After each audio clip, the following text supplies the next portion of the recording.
Patricia, thanks a lot for spending your busy day in the afternoon to join our program and share your stories and wisdom to our global audience. And on behalf of the listeners around the world, we want to say thank you. Thank you. Thank you for having me. It's a pleasure to be here with you one more time. We've already engaged in a prior situation, and I'm happy to be here once again. You are very well known in Vietnam. For our audience outside of Vietnam, Patricia, it's a great honor if we can have you to share a little bit about who you are and the work you do to our audience around the world. Would you please do that? Sure. My name is Patricia Marquez. I've been living in Vietnam for the past 15 and a half years. Very, very happy 15 and a half years. You can imagine that after all that time, many people say, I guess you're very happy there. And I say, yes, of course I am. I'm very happy here. At this time, I'm in my office. I'm the CEO of Phúc Long Tea, a wonderful Vietnamese company that fully dedicates to tea,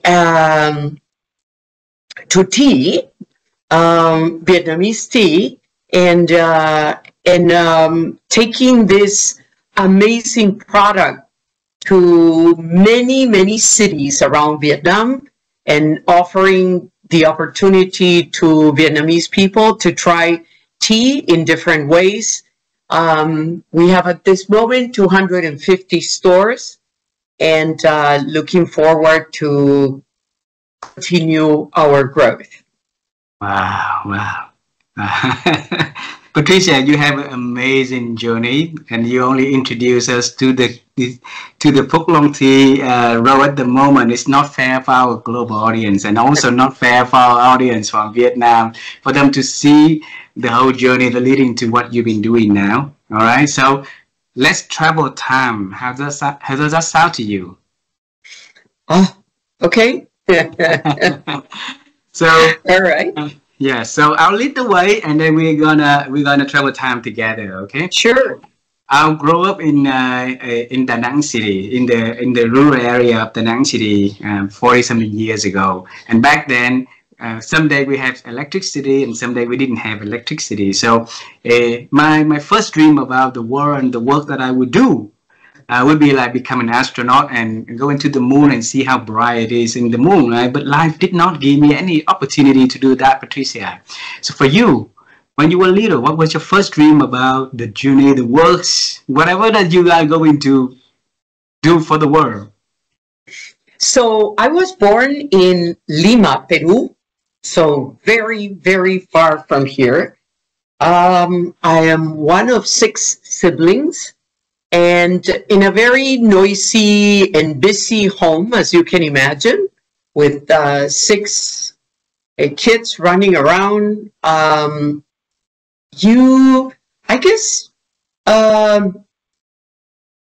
it's just very different to dream in a very loud and busy environment. So maybe my first memories were of, oh my God, I want to have a moment on my own and in a more quiet environment to do something I like. I've always liked reading. So reading was something that I really, truly embraced for many years. At some point, still very young, I really wanted to be a lawyer. I was influenced by many TV series and watching what lawyers can do for innocent people. So I really wanted to become a lawyer. Wow. So since at what age? I was probably 10, 11. Yeah, and I could see myself just defending my my clients. You know, Patricia, at 10 years old, right? You have so many different things that you could become. So wanting to become a lawyer to defend for other people, we want to bring you back at that moment, okay, at that moment that you started having that dream. Was there anyone at home or in your circle that becoming influencers for you to say one day you are going to be a lawyer besides those on TVs? No, in all fairness, I didn't have any relatives or any known family members or friends of my parents that were lawyers. I maybe that was the reason that I didn't have any in the family, and I just thought it was such an amazing thing to do. Dedicate your life to defend people that didn't have sometimes the means, many times the voice, and definitely didn't have the know-how of how to defend themselves. So yeah, I thought it was such an incredibly interesting and a great way to spend your adult life. Wow. You know, a lot of kids have beautiful dreams, right? Wanting to become like somebody that defends the world or, like exploring the oceans and things like that. And those little dreams, by the time they're growing up, they got, like reality to kick in, and the people around them were saying, hey, be real and stuff like that. So when you grow up with that dream to become a lawyer, was there anybody in the the community or in the family supporting, or any advices they gave to you back then? Yes, the advice was very, very contrary to my dream. I was always advised not to pursue becoming a lawyer for the simple reason that my country, like many years back, of course, was one where the positions were transferred from parent to son or daughter and through generations, right? So lawyers will have children that will become lawyers, and then they will take their roles and they will continue with the clientele. So it was more of a inheritance than it was opening your own a path in life and becoming this lawyer from nowhere. So I was always recommended not to. So what, with that recommendation, what did you do after that? Well, of course, very frustrated, very, very frustrated at the very beginning. I remember my high school years. I had not changed my mind. I told you I really loved reading, and I was always inclined to read things about that were related to some specific subjects. One was I loved Latin American writers, and of course many of those novels talk about the injustices to the local members of our society. So they kept fueling my energy and my desire to become a lawyer. Unfortunately, of course, life have things prepared for you, and in my case, nothing like that.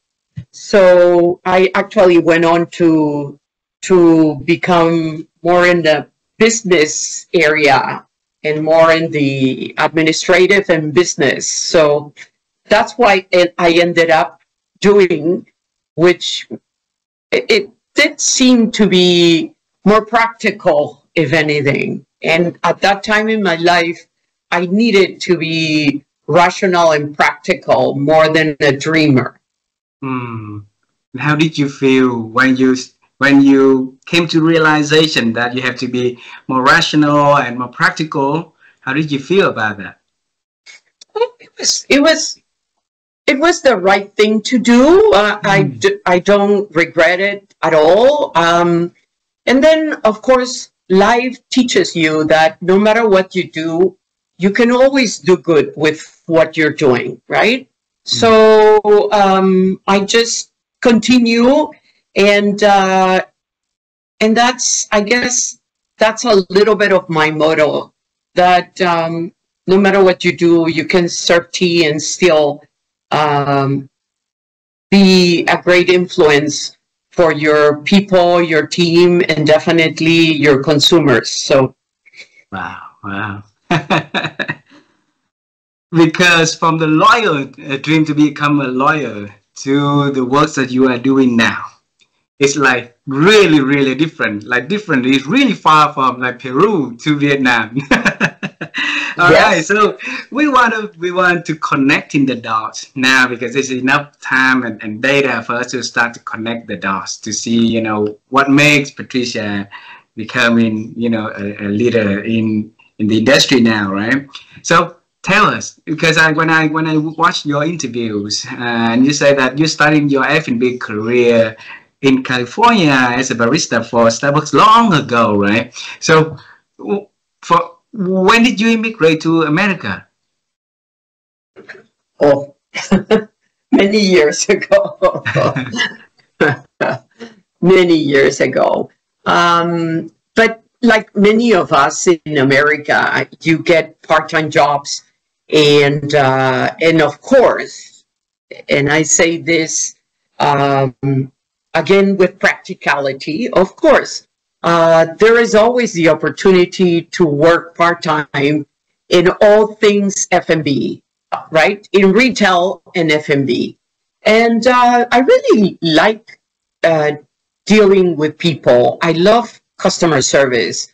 I love to give great service and to see the satisfaction of your clients, your customers, when they are satisfied, right? That little smile of having received good service.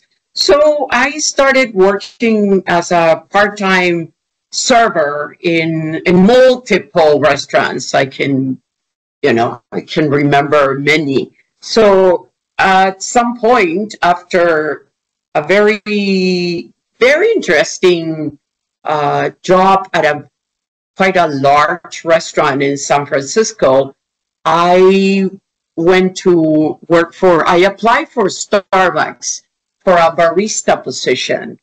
And I was hired, and I stayed there for a very long time. Wow! So you serve in the Bay Area or in the South of California? In the Bay Area. Probably we met years ago. My first time came to the U.S. is in San Francisco in 2000 and 2000, end of 2000. Stayed there for 2 years before I moved to Seattle. Probably I saw you. So maybe I'd serve you a latte. Probably. So why travel international? Because of life, I would say, a series of circumstances that family issues, things that needed to be taken care, and little by little, and that's how I ended up in US, and very happy I made that transition and moved to America, because so many great things happened to me in America. Wow. My question was about not only America and South America. It's just like, different, one store to the next store to Vietnam. Oh, no. Let me tell you, it's very different. Very different Latin America than Central America and North America. But but I understand your question. I guess I did international because um, during my early adult years, I was a flight attendant. And as a flight attendant, I travel extensively, you can imagine. So I was very comfortable in different environments, different cultures, talking to different people from different nationalities, even speaking different languages. So I felt very, very comfortable. So it just seemed natural for me to continue the international path. And when Starbucks started their international expansion, I thought that was a very good opportunity for me to fulfill that part of my desire to continue growing in an international environment. Wow. Patricia, as a flight attendant, you're traveling around the world because of the job requirement, right? But at that company, you applied to be becoming the leader for the region, for that territory or region that you've been assigned to. And I bet that back then there was so many other people also wanted to, apply for that position themselves, right? Because they might have the international exposure. Also, might have the culture understanding differently. Also, they might have the competency. Also, so why, what made Patricia succeed in, getting the role? Good question. Well, first of all,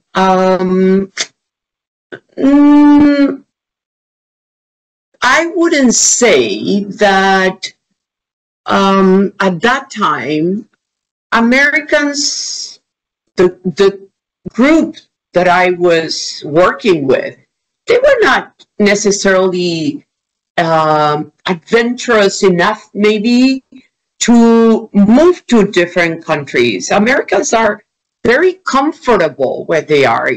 Us, people from Asia, people from Latin America, like people Africa, some countries in Africa, we are it's counterintuitive for us to leave our countries and look for better lives in other countries. I think Americans have most of what they need and what they want in their country. So they don't grow up like we do, dreaming that one day you will be maybe in a better place, doing bigger things than your environment at that moment is allowing you to. So, yeah, I think it has to do with many things, but one of those might be the background, where you come from, how you were raised, and of course, is a product of the times, right? 20, 30 years ago were difficult times for many places around the world. So it was just natural for all of us to think, I'm going to give it a try and go somewhere else. Yes, it wasn't easy. You had to leave behind your siblings, your friends, etc. But there was always that drive that you could do maybe better and bigger in other countries. So when you as a flight attendant, you're traveling a lot, right? Was that a time you traveled to Asia or just in other continents or Asia? No, in my area of travel was not Asia, but I was exposed to Asia since I was a little girl. I went to a Chinese American school in my country, in Peru. So I was very familiar with having foreigners around me. Very. and in this case, Asians. Okay, So- that's interesting. Why did your family send you to Chinese American school at young age? That's very wise decision back then. That's very wise and strange also. Right? Yeah. Yeah, it's very unique. So two things make that very probably life-changing decision, right? My parents were too late in signing up my brother, my older brother, into kindergarten. In this American school, they wanted him to study English. But when they went to sign him up, kindergarten was full. And in that school, they recommended my parents to go and try for the second school and they told my parents that it was not only full English, but also Chinese.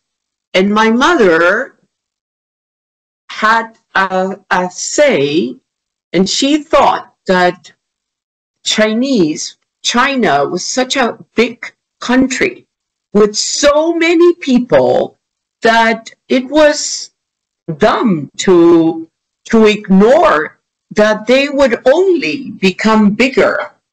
So yeah, English and Chinese, what a perfect combination.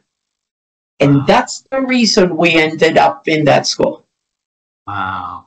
What did she do? Your wife, your mom. What did she do? My mother used to work for the legal department of the aviation force in Peru, of the Air Force in Peru. Air Force. Yes. Air Force.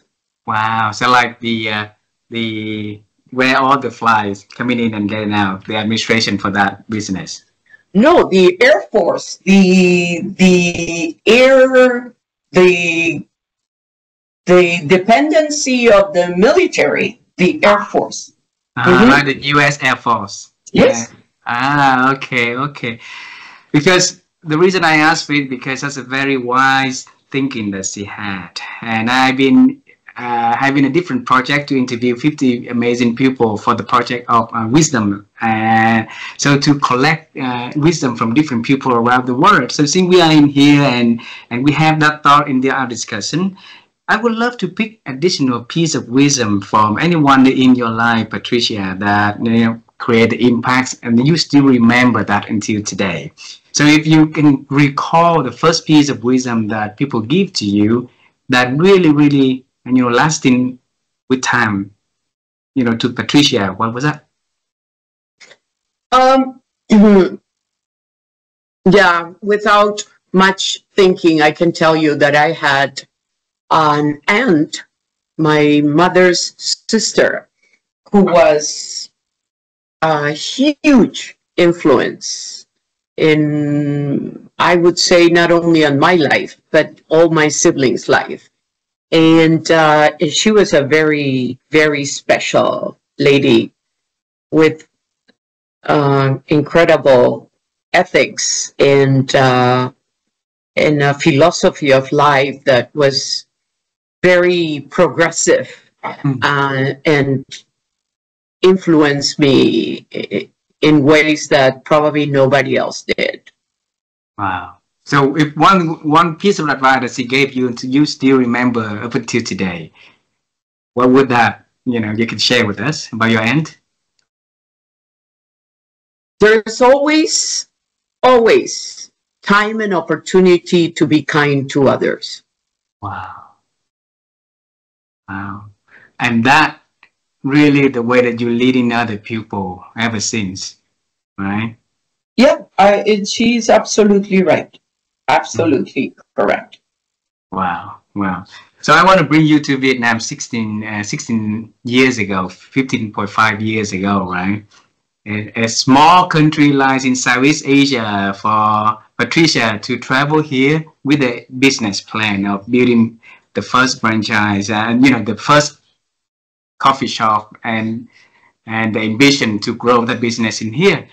So I want to bring you to that moment that you landed at Tan Son Nhat Airport or Hanoi. Tan Son Nhat Airport. Tan Son Nhat Airport. So what did she bring with her? So my arrival in Vietnam was much more simpler than what you described. I actually came to Vietnam because an ex-colleague of mine, friend of mine, but he was an ex-colleague, had called me to ask for recommendation to figure it out who could come and help him. So he called me to see if I knew anybody that I could recommend to come to Vietnam and help him. He had just been recruited as the head of a Vietnamese company, and he needed somebody to help him with the operation. And I said, well, I can do it. And yeah. And then there were a lot of little details, but that was it. I came to Vietnam to really help him. So he was hired as a CEO for that Vietnamese company. Of a Vietnamese company, yes. Okay, and he could have called anyone else, in his acquaintance list, right? But he did call you to ask for advices. So, did you ask him why did he call you? So we were good friends. We were really good friends. I had just seen him not long before that call in New York. I was working for a big retail company in New York, and he had an apartment in New York. And so we met, and he shared with me that he was going to move to Bangkok, where his wife is from. Mm-hmm. And he said, yeah, I'm moving back to Bangkok. That's where he met her, and he had lived there before. I really miss Asia, and I'm going to go back. I'll look for a job there. And that was our conversation, about him relocating and going back to Thailand and starting again. And so when he called me, I thought he was calling me to give me some news about what he was doing. But he said, hey, I've just got a job in Vietnam, in Ho Chi Minh City, and I need somebody to run the operation. I wonder if you know of anybody that would be interested in relocating to Vietnam. Wow. And without hesitation, you say you could.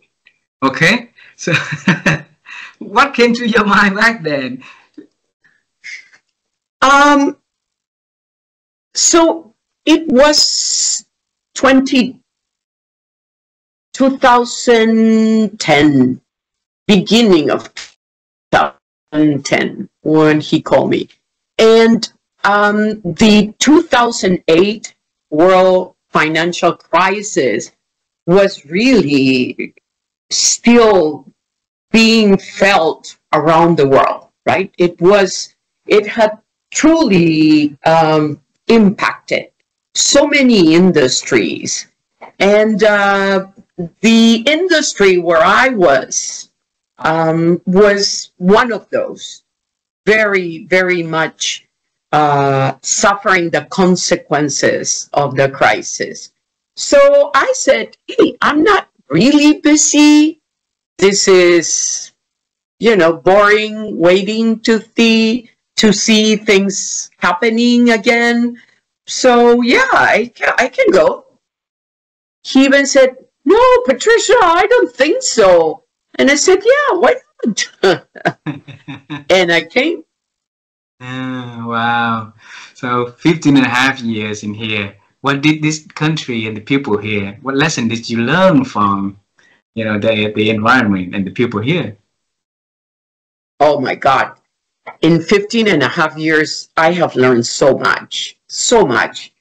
But what first impressed me was I arrived on a Thursday, very late night, very late night. He picked me up, and he drove me to where I spent the night. And the next morning, we went to work. And in that time between my arrival and the next day, I saw a Ho Chi Minh that seemed very familiar to me. Very Latino, very noisy, kind of messy. I love the family, the groups of family in the motorbike. That remind me so much of Latin America, because Latin America, contrary than, North America, people in Latin America and here have 3-4 kids. That was the norm, right? And so you could see the father, the mother, and 3 kids on the motorbike. And I thought, oh my God, this is just like Latin America. And then I remember going to, after Friday afternoon, finish work, my first day, we all went for, of course, Muay Thai Bai, right? And that reminded me so much of Mexico City. And I love Mexico City. So just the way it happens, the environment, the sitting down on the street, on the little plastic stools, and just ordering your beer and having little things to munch on. Yeah. So I think during that first weekend, I made up my mind that I would stay in Vietnam. Wow. So like love at the first sight. Yes. Yes, very much. Yeah. Patricia, when I remember of you and also my friends, other people, when they thought about Patricia, they always say a person that redefine a lot for an industry that has been there for long. Create a flagship store, create a high-end customer service, building the performing teams, create a training that effective for the people to carry that culture down, from the manager down to the people who serve at the front store, right? So you teach us, where did you learn that mentality, to recreate and reinvent the service that's been, in the industry that's been old like this? I had a great school. I worked so many years for Starbucks, right? So I believe I had a fantastic school where not only customer service was absolutely first thing that comes to mind when a customer walks in, is you want to make sure that this customer is satisfied, not only because of what he's going to drink, but because of the interaction. So that connection I learned it working at Starbucks. And the second was how I was treated as a barista, the way I was raised within the organization. It truly was an amazing experience. So how can I do it in any different way when I was treated and trained that way? And I cannot imagine any better way to treat my team than the way I was treated. Wow. Wow. So if we have a culture that promote people, that promote the support and let the people be the center of that, it will help organizations to really try, right? And I don't see it a lot. Like the companies are doing that, but they also not a lot of companies need to faster their speed up their games also to keep up with that, right? So, Patricia, is there any if you can share some insights that can help leaders to be confident to invest more on the people, because in the long run they will be able to reap the benefit instead of just focus on something that can instantly get the number. Yeah, it's true that companies, of course, set up businesses to make business successful. And the success of a business is measured by how well they do in sales and in managing labor properly and being cautious with cost of goods. And so I agree, there are other very important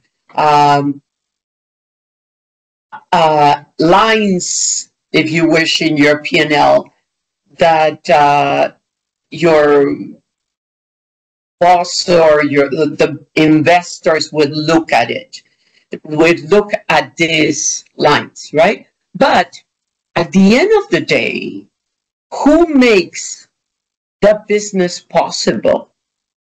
Who makes the customer come back again and again? Who makes a team be strong and cohesive? Are the team members. So if you treat them well, if you treat them with respect, if you respect their differences and embrace their differences while ensuring they are all treated with respect and dignity, all you get is a group of young people that want to come to work very happy and want to promote their product and ensure that each and every customer that comes through the door leaves happy and thinking about their next visit. So it's just common sense, I would say. Wow. That common sense, normally great leaders will have that common sense. Otherwise, the rest of the leaders will be focusing on only other factors of the other, spreadsheets instead of, because those come faster. Cutting the cost here will save the money, will come to the P&L faster, right? Instead of investing on the people, some people will see it as an investment more than, as a cost more than the benefit in the later on. So, Patricia, what is your philosophy to build up a performing team culture? I'm experiencing right now a wonderful, wonderful working environment. When people ask me, how are you doing in Phuc Long? I say, if I have to write a new chapter in my book, I'm saying that I am extremely happy to be where I am at this moment. Because I have been allowed to do all of these things that you just mentioned. Strengthen the culture. Ensure that the people that work in this company with pride and with happiness, with that sense of community. And that community is not only their fellow baristas. It's also where they are and who is their customer. So my philosophy coming into this organization was observe, listen, listen, pay attention to their needs, and have thoughtful conversations with the mid-management to ensure that we address their needs. And we address their needs with sincerity. I don't want to address their needs and say, if I invest this in you, what is my ROI? Because that's not the case. I want to build an organization that is sustainable, long-lasting, one where the little brother says, oh, when I grow up, I want to work where he is working now, because he comes from work and he's always telling me these cool stories about his working environment. So I think of my team as a group of super smart Vietnamese who want to ensure that their presence has a meaning, that I facilitate their growth, and that together we can build this long-lasting culture for this very interesting organization. Wow, wow. A lot of people I ask who worked for you or who's working for you at the moment say that you're a Wonder Woman who's super busy. And I note in here that observe, listen, pay attention to the people around your needs and have thoughtful conversations, right? Those really time consuming. So where did you find time in your busy schedule to do all of that things like that, Patricia? I don't think of this as extra work, actually. I think of this as a absolute necessity. I just came from lunch with a mid-manager, and all we talked was about her development, her professional development within the organization, and how can I support her to ensure her team grows with her. Because, you know, offering growth to a mid-manager is easy, right? You usually have positions available, so it just makes sense to promote internally. But you also have to make sure that you embrace and impact the next generation. So our conversation was, okay, you're great, almost ready to move upwards. How about your team? What can we do so your team grows in the same proportion you are? So somebody from within your team gets your position. Wow. So to me, I would say, without too much thinking, it's part of my day. It's part of my day. In every encounter, the conversation takes a turn, and we talk about what happened, what can I do to help, and listening. I think listening is an ability that is not practiced enough. We tend to talk a lot, and sometimes we don't listen enough. So when you listen, what did you do differently? First is acknowledging that you have really pay attention and listen, right? It's not, people open their hearts, their minds to somebody like me because they want to be listened. If not, it's, how are you? I'm okay. And that's the end of the conversation. But if you ask, how are you today? And the person says, well, not that great, to tell you the truth, that's a very clear sign that they want to share something with you. So I acknowledge, and then I try to, if I can, because many times you just have to give them the courage to be able to solve their problems, right? And to take action.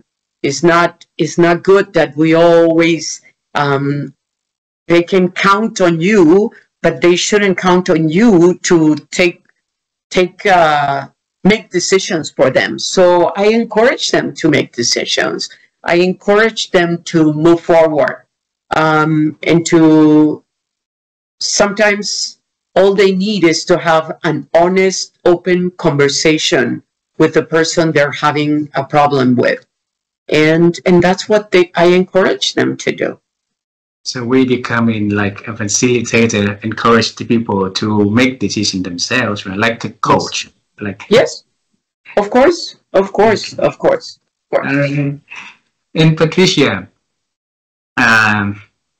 in the world today, there's a lot of, like big changes happening at the moment, political change, then technological change, and a lot of things that put a lot of people worried about whether or not they be relevant in the future, right? And maybe there's some words of advice for you, for the people, to what to do at the moment would be very helpful for them to continue their path of learning and growing. What would the advice be from Patricia? My advice is always to be curious. Don't lose your curiosity. Be curious, learn more, get the necessary tools to learn those new things. Don't ignore the changes. If you don't evolve, you tend to become obsolete. So I think it is our responsibility to stop ignoring that these changes are part of the future. So do you want to be part of the future or not? Wow. I feel last question for this conversation. Okay. You mentioned the word think, I think, or thinking a lot. My wife and I will be on the quest to write my second book about the topic of thinking, and every conversation like this, we always love to ask our speakers if they can share the secret of thinking, because also thinking is diminishing for many people with so many noises in this world today. So how have you grown your ability to think over the years, Patricia?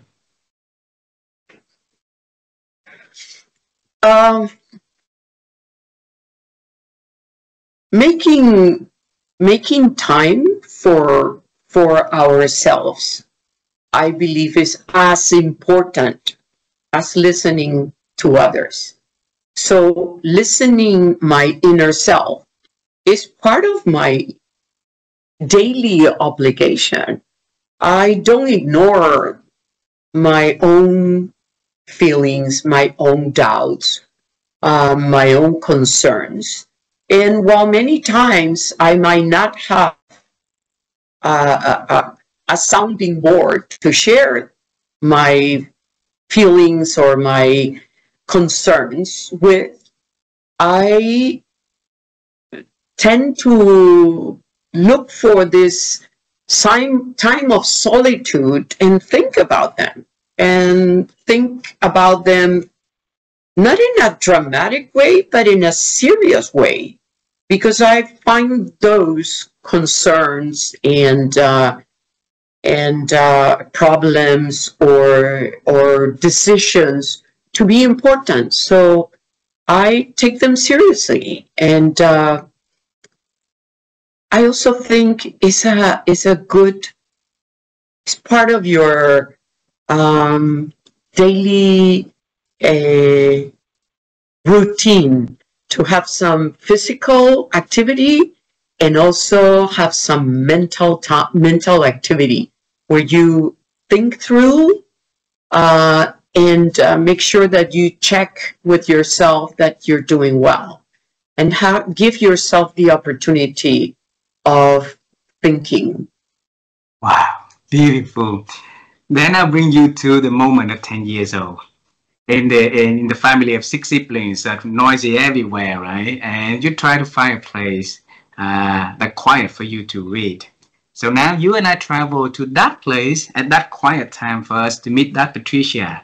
And you're gonna tell her about her journey in life, the experience, any kind of things that you can share to that little young Patricia. So if you can pick only one thing that you share with her about the wisdom you want her to embrace on, what would that be?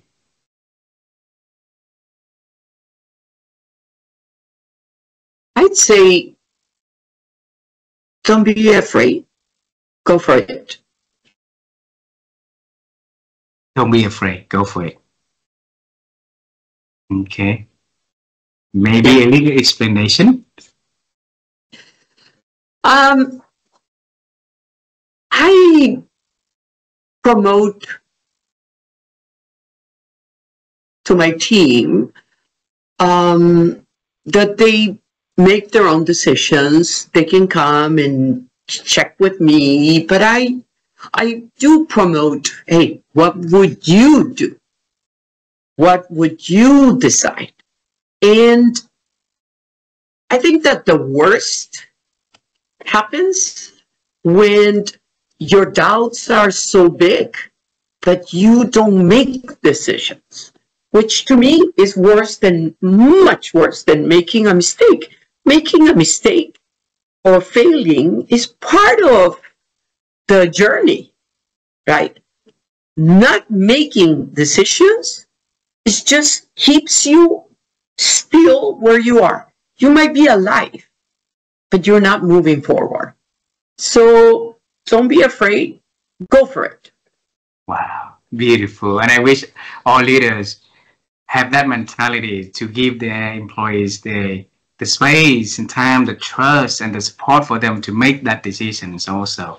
Last one, okay? Because we still have 4 minutes into to that. So the last question is, if 20 years from now, earlier in this conversation, you talk about, life have something that already pre-written for us, right?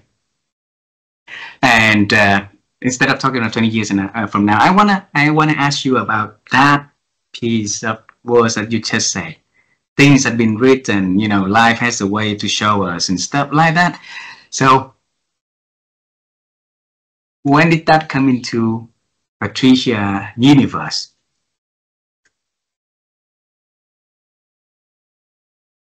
If I understand your question correctly,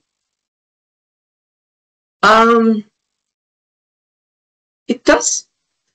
Life has a very interesting way of showing us. the journey is usually there is a V on the road, right? You can go to the right or make a left. And again, going back to don't be afraid, go for it. If you don't decide to go make a right or a left, you'll just get stuck in that V without moving. So you might be missing, yes, maybe some painful moments, but life will show up again with another V. And you can make another turn. And yes, it's not always smooth right. No, it can be very, very painful. It can be very difficult. But life is wonderful. So don't miss the opportunity. When you had the V like this, when you had the V's Yes. like this, right? Yes. What would come to your mind if you make the V to this direction or the V to this direction? What? Oh, well, perfect example. So I received a phone call from a friend asking for a recommendation of somebody that could move to Vietnam and help him. I could have said, yeah, sure, give me a minute and look at my phone book. In those days, we used to use phone books, right? And say, hey, maybe try this guy or this one and give him a number. But instead, I make a left and I said, hey, I can do it. Right? So, yeah, and very interesting. He left. After I arrived, he only lasted 6 months and he left Vietnam. So, again, another V for me. I could have very well said, okay, heading out with you, but I didn't. I made another turn and I said, no, not interested. I'm going to stay. And I did. Wow. So don't afraid. Make decisions, right? No, don't. As long as you're being driven by